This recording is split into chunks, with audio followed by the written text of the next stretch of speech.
two opinions when it comes to Dubai. It's a dystopian hole run by a bunch of people who shouldn't be in charge. It's treated as a slave and not as a human being or not as an employee. Dubai is actually hell on earth. Or it's the best place ever. Habibi, come to Dubai. I moved to Dubai. It's one of the safest and best cities in the world. People don't lock their cars or home, and even women can walk around at night in peace. If you want to live a life like I do in Dubai, buy my course in the link below. My name's Kyle. I, on the other hand, do not have a course to sell you about how to get rich and move to Dubai. From the beautiful views that you see all the influencers peddling to the biggest storm that Dubai has seen in 75 years, I'm going to be talking about what I saw and what I experienced in Dubai and Ras Al Khaimah. I'm from California. I lived in Los Angeles for a few years. I know what 8-lane freeways look like. I know what rush hour traffic looks like. Dubai's up there with the best of them when it comes to traffic. It was insane to me. The day after we got there, they had the worst storm pretty much in their history, at least the last 75 years, completely and utterly flooded. So we were absolutely trapped, and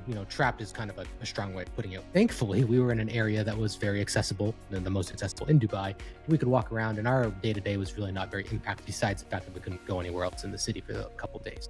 But I was reading forum boards and kind of just watching the news to figure out hey, can we go see this? Can we go see that? And just the chaos, cars stranded, cars flooded. You can go on Instagram and look at some of the videos. They're absolutely crazy, and just stuff absolutely destroyed by the rain and just the sewers getting backed up. And I mean, it stank for days after in some parts there. It was just absolutely terrible. So that was kind of eye-opening too. It's here's this beautiful modern city, but the back end of it's not very good. It's kind of like when you have a really nice website and everything looks good, but the coding on the back end is just a disaster. And I think this is the case with a lot of places. Everything looks really good on Instagram, everything looks really good on YouTube, but pretty much anywhere you go, if you spend any significant time, the curtain's eventually going to get lifted. You're going to see the truth about some things, and it's not always roses. Now let's talk about something that I really like. It's the best beach town vibe scene that I've ever seen in my life. You have the places, let's use Playa del Carmen as an example. You might have resorts on the beach, right on the sand, right on the ocean, and then you walk a block or two inland, and that's where the main drag of shops and restaurants and tourist stuff is. Those streets are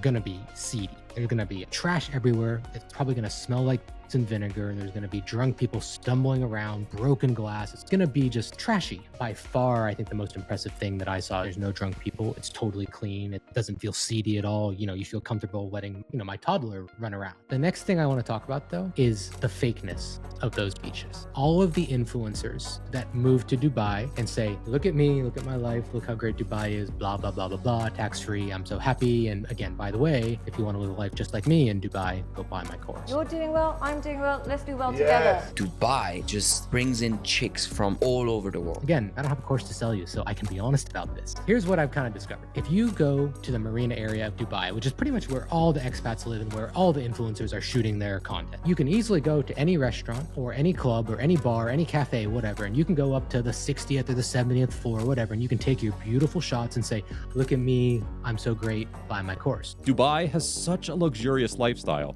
that luxury supercars are just part and parcel of the living standards here. The reality is, most of the time, you won't see these people shooting the same content in their apartment. And the reason is because they have a view something like, and that view is of a highway and more highways and a factory. The reality is you can rent an apartment like this at the marina, but not with a marina view. And it's really actually not that expensive. $2,000 a month for a 1-bedroom apartment. I was paying $2,000 a month for a 1-bedroom apartment in Los Angeles, Santa Monica, so by the beach, a decade ago. So again, eating out with a toddler, we would order a starter and 2 meals, and often beachfront promenade restaurant, like 50 to 60 bucks all in with a tip. I was expecting it to be probably close to double that. If you were to live in Jumeirah Beach or the marina area, or maybe even downtown Dubai, and you live just in a bubble, I can see the appeal. If you are hoping to at any point to go outside of those areas, you really need a car. And having a toddler in tow, we did not rent a car for this week. That was a giant mistake on my part. I wish I had. Truly, the accessibility of Dubai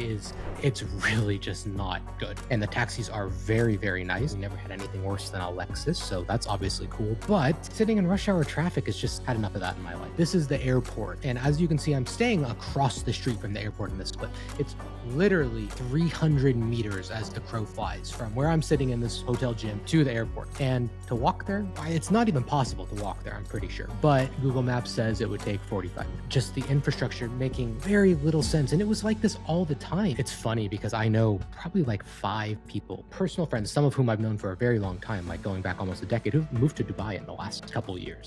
It has just become this very picturesque if you get the right angle and you have the right lighting. And if you're able to cover up the ugly view of the highway behind you. Here's the influencers selling the courses of how to make money online and get to Dubai. And then at the other side, it's like, here's how you can be a laborer and work in Dubai. You see some of those like vans full of like construction workers. And those vans and those buses, they're not air conditioned, and they're being carted to and from the job site, in the middle of the morning, and they're out working in construction all day, and you just look at them and that does not look like an easy life. I'll put it that way. And that leads me to my next point. A lot of stuff was just like empty. You'd see buildings and it just looks like the construction's been absolutely abandoned. One day I rented a bike out in the desert at the Al Quadra cycling track. To get to that, we had to drive by Expo 2020. That was built and then the pandemic happened. I don't know exactly, how popular that event ended up being, but it was all built specifically for this event. And I just remember driving by, and it was very early in the morning, probably about 6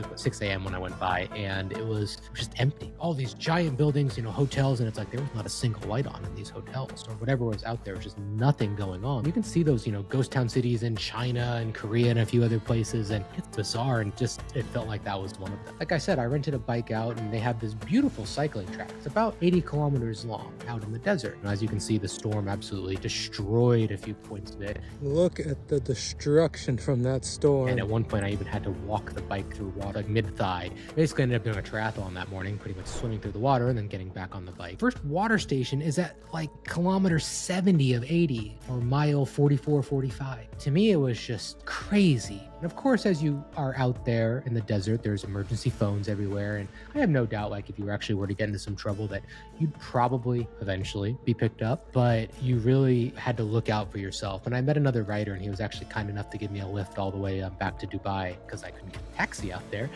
And he said, we have to look out for each other out here. He's like, I've had mechanical issues on my bike, and someone's ridden by and said, hey, I'm going to come back in an hour and get you, because he was, couldn't fix it at that point. The emergency phone wasn't working, maybe, I don't know.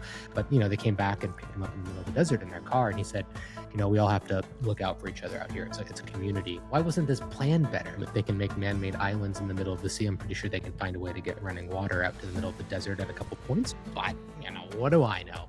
At the end of the day, I'm not going to lie, I liked it. It's a place I would definitely consider spending some of the European winters and getting out of the cold and going somewhere nice and warm. Is it for everyone? Probably not. But if you're, a Western expat and you have money and you want, a good beach lifestyle with good weather, like I can totally see the appeal. To go for some of this stuff, even if it's tacky, even if you think it's dumb, to have the courage and say, hey, we're going to do this, whether you like it or not, is cool. Mankind needs to drive stuff forward and innovate and shoot for the stars in some cases. But I can also see everything that people hate on Dubai for. In any case, I hope you enjoyed this. Like I said, I don't have a course to sell you telling you to, buy my course on how to do this and you're going to get rich and you can move to Dubai too. Nope. I sell stuff to other business owners, which is that my company places premium talent from overseas into your business, and we do it in 5 days or less. So hit a link below if you want to check us out. Hope you enjoyed a video about Dubai. And if you have any comments about whether, it's a dystopian or if it's the greatest place on earth, people usually have 1 or 2 very strong opinions about the city. So leave yours in the comment below and make sure you like and subscribe, and I'll see you in the next video.